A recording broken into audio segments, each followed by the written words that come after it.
अस्सलाम वालेकुम students, learner, friends.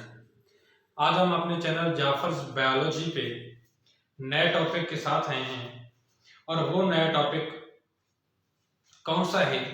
वो नया टॉपिक एडिएंटम के अबाउट है। ये एडिएंटम जो है ट्रेकियोफाइटा के ग्रुप टिरोप्सिडा से ताल्लुक रखता है और टिरोप्सिडा जिसकी 3 क्लासेस हैं जिनको जिम्नोस्पर्म, एंजियोस्पर्म और फिलिसिनी में डिवाइड किया गया है। ये एडिएंटम जो है क्लास फिलिसिनी से ताल्लुक रखता है और क्लास फिलिसिनी से ताल्लुक रखने वाला एडिएंटम ये कहां पे पाया जाता है? या तो ये मॉइस्ट वॉल्स में पाया जाता है। कहां पे पाया जाता है जनाब? मॉइस्ट वॉल्स में पाया जाता है, या फिर ये जहां पे एक्वेटिक एनवायरनमेंट हो ये वहां पे पाया जाता है। कहां पे पाया जाता है? एक्वेटिक एनवायरनमेंट हो ये वहां पे पाया जाता है। उसके अलावा ये एक हर्ब है।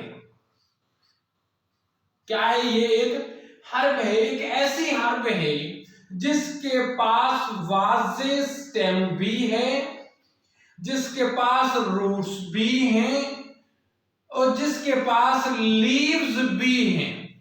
अब अगर हम बात करते हैं स्टेम की, तो इसका स्टेम जिसे ये मैंने यहां ब्लू कलर से शो किया है, ये अंडरग्राउंड है। क्या है? अंडरग्राउंड स्टेम है। और इस अंडरग्राउंड स्टेम पे ये अंडरग्राउंड स्टेम ब्राउनिश कलर का होता है। क्यों ब्राउनिश कलर का होता है? क्योंकि इस अंडरग्राउंड स्टेम पर छोटे छोटे जो है वो छिलका लाइक स्ट्रक्चर, छिलके की तरह के स्ट्रक्चर पाए जाते हैं, ब्राउनिश स्केल लाइक स्ट्रक्चर पाए जाते हैं इस पर, जिनको हम रिमेंशा कहते हैं। रिमेंटा या रिमेंशा जो आप कह रहे हैं वो कहलाए जाते हैं, और जिनकी वजह से इनका कलर जो है वो ब्राउनिश होता है।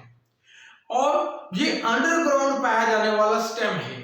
इस स्टेम से 2 पोर्शन हैं। इस स्टेम के 2 पोजीशंस जो है वो डेवलप होती हैं यहां पे। एक वो जिससे रूट्स निकलती हैं और दूसरा वो जिससे ये लीव्स निकलते हैं। रूट्स इससे जो निकलती हैं वो फाइब्रस रूट्स हैं। कौन सी हैं? दागानुमा रूट्स हैं, फाइब्रस रूट्स हैं, जिनको एडवेंटिशियस रूट्स कहते हैं। क्या कहते हैं? एडवेंटिशियस रूट्स कहते हैं। एडवेंटिशियस रूट्स कौन सी होती हैं? देखो, एक स्टेम है, एक स्टेम से एक रूट निकलती है, फिर वो प्राइमरी रूट है, और उस प्राइमरी रूट से फिर मजीद रूट निकलती है, तो वो सेकेंडरी रूट है। सेकेंडरी से मजीद निकलती है तो टर्शरी रूट है। मतलब स्टेम से जो है वो प्राइमरीली एक ही रूट निकलती है, मगर उस रूट से मजीद रूट्स निकलती हैं। वो प्राइमरी, सेकेंडरी और टर्शरी रूट्स में डिवाइडेड होती हैं। लेकिन यहां पे क्या है? वो रूट्स जो फाइब्रस हैं, वो रूट्स जो कि धागानुमा स्ट्रक्चर रखती हैं, वो रूट्स जो डायरेक्ट हर एक रूट डायरेक्टली हर रूट स्टेम से बजाते खुद निकल रही हो, वो रूट्स से ना निकले, वो स्टेम से डायरेक्टली ओरिजिनेट हो रही हूं, हर ऐसे रूट को जो कि डायरेक्टली निकल रही हूं और एक टफ्ट की तरह बना रही, एक गुच्छे की तरह रूट्स हैं वहां से निकल रही हूं, ऐसे रूट्स को एडवेंटिशियस रूट्स कहते हैं। जिस तरह आप देख सकते हैं कि रूट्स को मैंने यहां पर ब्लैक कलर से शो किया है कि वो डायरेक्टली स्टेम से, वो राइजोम से क्या है, डायरेक्टली निकल रही है। राइजोम जो है वो अंडरग्राउंड स्टेम है, उससे जो है वो ये डायरेक्टली निकल रही है, इसलिए इनको एडवेंटिशियस रूट्स जो है वो कहा जाता है। अब इस स्टेम से लीव्स निकलते हैं। 2 तरह के लीव्स निकलते हैं। एक इमेच्योर लीव्स निकलते हैं जिनको फ्रॉन्स कहा जाता है, जिनमें सर्सिनेट वेनेशन पाई जाती है, जो कि निकलने के बाद स्टेम से यूं करके राउंडेड शेप में होता है, जिसे सर्सिनेट वेनेशन कहा जाता है। लेकिन वही इमेच्योर लीव जब बड़े होते हैं, बड़े होने के बाद उनमें उसकी रैचेस से, उसके स्ट्रक्चर से, ये रैचेस हैं जिसे मैंने यहाँ पे आपको शो करके दिखाया है, ये ब्लैक कलर की मैंने उसको कलर शो किया। ब्लैक कलर से क्यों शो किया है मैं आपको भी बताता हूँ। इसको रैचेस कहते हैं। इन रैचेस से ये छोटे छोटे, जिन्हें आप लीव समझ रहे हैं, ये लीव लाइक स्ट्रक्चर निकलते हैं। ये इन लीव लाइक स्ट्रक्चर को पिन्यूज कहते हैं या पीना कहते हैं, क्योंकि ये लीव्स एक्चुअली स्मॉल, एक ओरिजिनल लीव के लीफलेट है। लीव तो ये था जो ओरिजिनली निकला था, इमेच्योर लीव था, लेकिन इससे छोटे छोटे लीव्स निकले हैं। और ये जो छोटे छोटे लीव निकले हैं, इन लीव की वजह से इनको कंपाउंड लीव्स कहा जाता है। क्या कहा जाता है? कंपाउंड लीव्स कहा जाता है। ये पिन्यूज जो हैं, ये क्या है? ये ब्लैकिश इन कलर होती है, इसलिए मैंने इसको ब्लैक कलर से यहां पे शो किया है। ये ब्लैकिश इन कलर होते हैं और ये नर्म मुलायम होते हैं। क्या होते हैं? नर्म मुलायम होते हैं, सॉफ्ट, सिल्की और ब्लैकिश। तो सॉफ्ट और सिल्की और ब्लैकिश की वजह से इनको क्या कहा जाता है? Maiden hair fern. क्या कहा जाता है इनको? मेडन हेयर फर्न कहा जाता है। किसको? एडिएंटम को।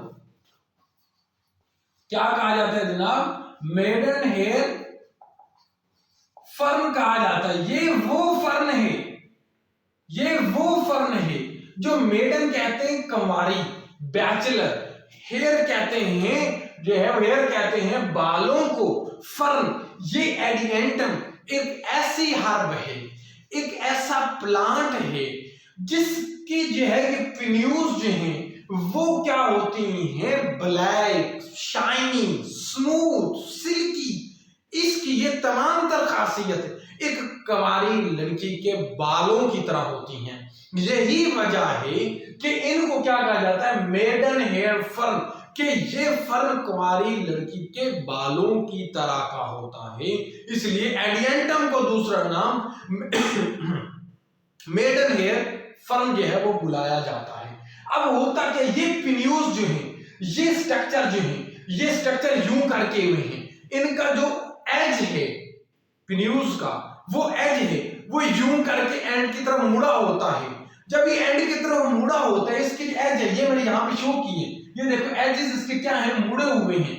एज यहां पे मैंने थोड़ा सा ज्यादा इसको ब्लैक कलर करने की शो की है, कलर करने की शो किया है। तो ये एजेस हैं, मुड़े हुए हैं। अब ये एजेस मुड़े हुए हैं, तो इन एजेस के नीचे में यहां पे, जिसे मैंने रेड कलर से शो किया है, स्पोरेंजिया पड़े हुए। क्या पड़े हुए? स्पोरेंजिया पड़े हुए। इन स्पोरेंजिया को सोरस कहा जाता है। इनको क्या कहा जाता है? सोरस। एक को सोरस कहा जाता है। जमा जो है वो प्लूरल जो है उनको सोराई कहा जाता है। अब होता क्या? ये पिन्यूज है, इनके दरमियान ये जो विनेशन है, ये मैं क्या है? डाइकोटमस विनेशन है। डाइकोटमस विनेशन क्यों है? जिसका पीछे बेस एक हो, आगे उसके रुख दो निकले। जिस तरह ये उंगली है, बेस एक ये रुख, एक ये रुख, ये डाइकोटमस विनेशन कहा जाता है। इनके दरमियान ये विनेशन है, लेकिन डाइकोटमस विनेशन है हर एक में। तो ये पिन्यूज में डाइकोटमस विनेशन है। इन लीव्स की लोअर साइड पे ये ऊपर से एज मुड़े हुए हैं, एज मुड़े हुए, और लोअर साइड पे यहां पे सोरस पड़ी हुई है। ये सोरस में क्या है? ये स्पोरेंजियम है।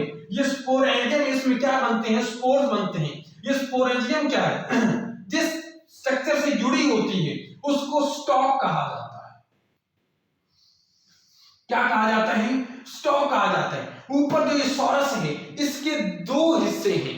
कौन कौन से? एक जो एनोलस है वो 3 और 4 पार्ट जो इसमें घेरा होता है। 4 हिस्सों में से 3 हिस्से जो एज के हैं वो एनोलस ने है। ये गोल तरह का स्ट्रक्चर शो करने की कोशिश की है, राउंडेड, ये एनोलस है। लेकिन कुछ जो है ये लंबूतरी शेप जाहिर करने की कोशिश की है। ये जो लंबूतरी शेप जाहिर करने की कोशिश की है, ये 1 और 4 पार्ट है कि 4 हिस्सों में से 3 हिस्से एनोलस ने बनाए हुए हैं। एज जो है वो एज, किनारों की बात कर रहा हूं, किनारे जो है वो सोरस के, स्पोरेंजियम के 3 हिस्से एनोलस ने बनाए हुए हैं। एक हिस्सा स्टोमियम ने बनाया हुआ है, और ये थोड़ा लंबूतरी शेप में, ये तो उसका एज हो गया।